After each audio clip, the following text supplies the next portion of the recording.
преддверии Дня Великой Победы мы чтим героев, отдавших жизни за счастье родной земли и свободу родного народа. Всех тех, кто подарил нам возможность счастливой жизни под ярким небом любимой отчизны.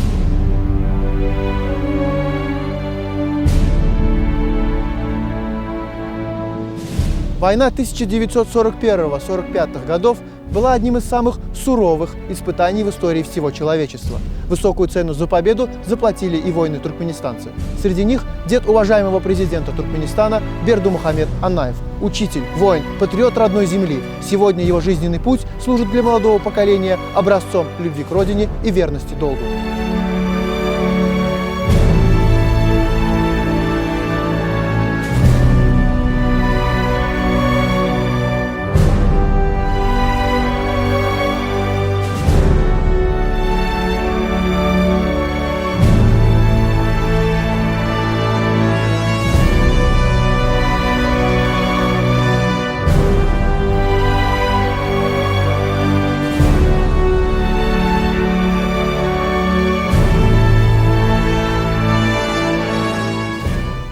По архивным записям мы восстановили боевой путь ефрейтора Бердымухамеда Анаева. Дед нашего уважаемого верховного главнокомандующего родился в 1904 году в селе Узган Ахалского вилаята. Многое время он работал простым сельским учителем, а в апреле 1943 года, оставив дома жену и 4 детей, простой учитель отправляется на фронт. Туда, где от мужества и бесстрашия воинов зависела будущая судьба Родины.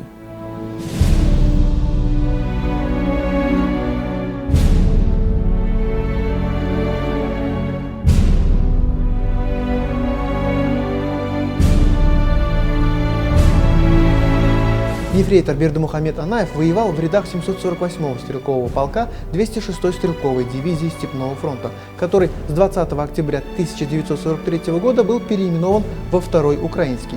Дивизия, в которой воевал дед нашего уважаемого верховного главнокомандующего, принимала участие в битве за Днепр. Это сражение стало одним из переломных событий в истории Великой Отечественной войны.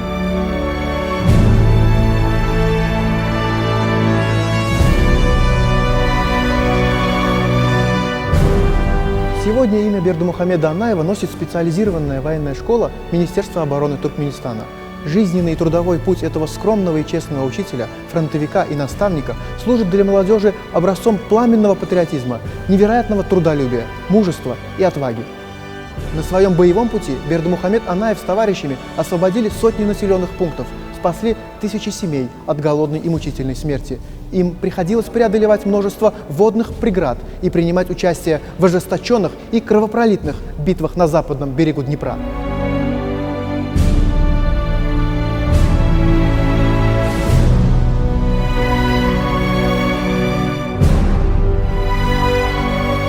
В одном из таких сражений 748-й стрелковый полк, перебравшись через реку, штурмом овладел господствующей над местностью высотой и удерживал ее в течение суток в неравном бою. Вместе с подоспевшими силами бойцы 748-го стрелкового полка полностью сокрушили неприятеля и взяли под контроль местность.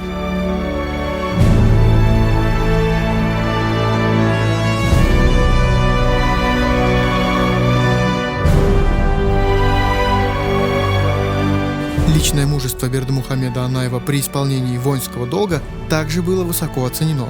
Указом президента Российской Федерации он посмертно был награжден медалью за отвагу.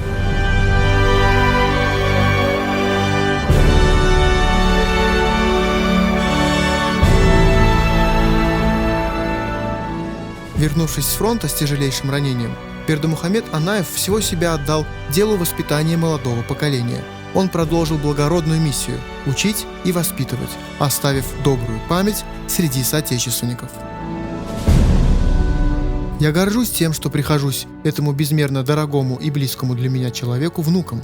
Всю свою жизнь я равнялся на него и старался быть похожим на него самого.